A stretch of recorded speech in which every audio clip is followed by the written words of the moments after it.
ቮሎዲሚር ዜሌንስኪ ከሀገራቸው ከአሜሪካ ጋር ስታደርግ የቆየችውን የማዕድን ድርድር ለመፈረም ዝግጁ መሆናቸውን የተናገሩት በነጩ ቤተመንግስት በተገኙበት ወቅት ከዶናልድ ትራምፕ ምክትላቸው ጄዲ የጋለ ክርክር ውስጥ በመግባታቸው እንዲወጡ ከተደረገ ከቀናት በኋላ ነበር። መጀመሪያ ስምምነቱ ላይ ፊርማቸውን ያኖራሉ ተብሎ የተጠበቀው በዚሁም ዜሌንስኪ ዋሽንግተን በሚጎበኙበት ወቅት የነበረ ቢሆንም ነገር ግን በጋዜጠኞች ፊት የተካረረ ምልልስና ክርክር ካካሄዱ በኋላ እንዲዘገይ መደረጉ ተሰምቷል። ዶናልድ ትራምፕ ለዩክሬን የሚሰጠው ወታደራዊ እርዳታ ለጊዜው እንዲቆም ካደረጉ በኋላ በሁለቱ መሪዎች መካከል ያለው ግንኙነት ከቀናት በኋላ የመሻሻል ምልክት ያሳየ ይመስላል። ይህም የዶናልድ ትራምፕ እርምጃ ይፋ በሆነ በሰዓታት ውስጥ ዜሌንስኪ አሜሪካ ለሀገራቸው ላደረገችው ድጋፍ ያላቸውን አድናቆት በሚገልጽ ረጅም መልእክት በማህበራዊ ሚዲያ ገጽ ላይ ሲያሞግሱ ተሰምተዋል።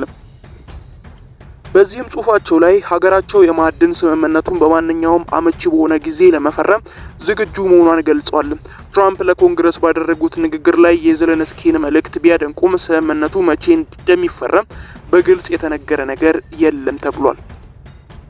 በርካታ የመረጃ ምንጮች ለቢቢሲ የአሜሪካ አጋር ሲቢኤስ እንደተናገሩት የስምምነቱ ውል እስካሁን እንዳልተጠናቀቀና ዜሌንስኪ የአሜሪካ አቻቸውና ምክትላቸውን ከማግኘታቸው በፊት በዩክሬን ሚዲያዎች ላይ ይፋ ከሆነ የስምምነት ረቂቅ ሊቀየር እንደሚችል ተናግረው ነበር። ከዚህ ቀደም ሾልኮ በወጣው የስምምነት ረቂቅ ላይ ዩክሬንን መልሶ ለመገንባት የኢንቨስትመንት ፈንድ እንደሚቋቋም የተገለጸ ሲሆን የዩክሬኑ ጠቅላይ ሚኒስትር ጄዲስ በኪየቭ እንደዚሁም በዋሽንግተን በአቻነት እንደሚተዳደር ተናግረውም ነበር። በረቂቁ መሰረት የዩክሬን መንግስት ከሚያስተዳድራቸው የማዕድን ሀብቶች የገቢውን 50% ወደ ፈንዱ የሚያወጣ ሲሆን ፈንዱም ለዩክሬን ደህንነት መረጋጋትና ብልጽግናን ለማስፋት ይውላል ተብሎም ተነግሮ ነበር።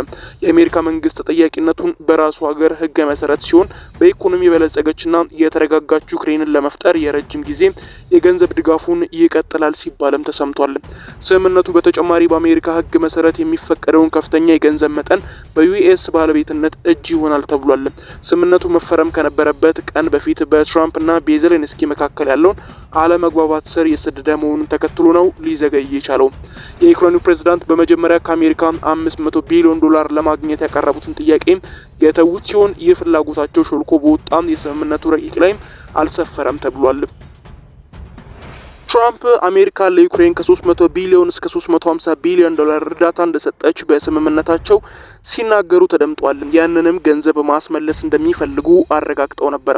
ነገር ግን የጀርመኑ ተመራማሪ የኪየል የአሜሪካ ለዩክሬን $119 ቢሊዮን ብቻ እርዳታ እንደሰጠች ሲናገሩ ለመደመጥ ተችሏል።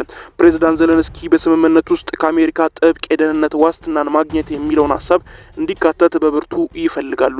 ምንም እንኳን በዩክሬን መገናኛ ብዙሃን ላይ የታተሙ ሰነዶች ዩክሬን ዘላቂ ሰላም ለማምጣት የደህንነት ዋስትናን ለማግኘት የምታደርገውን ጥረት አሜሪካ ትደግፋለች ቢልም እስካሁን እንዲህ አይነት ዋስትና አልሰጠችም ተብሏል።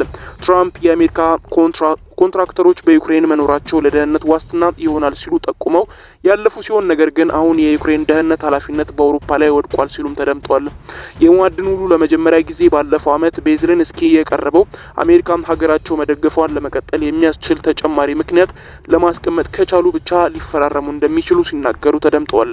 ትራምፕ መጀመሪያ ላይ ዩክሬን የማዕድን ሀብቷን ለማግኘት በምላሹም የመዋጋት መብት ታገኛለች ሲሉም ተደምጠው ነበር።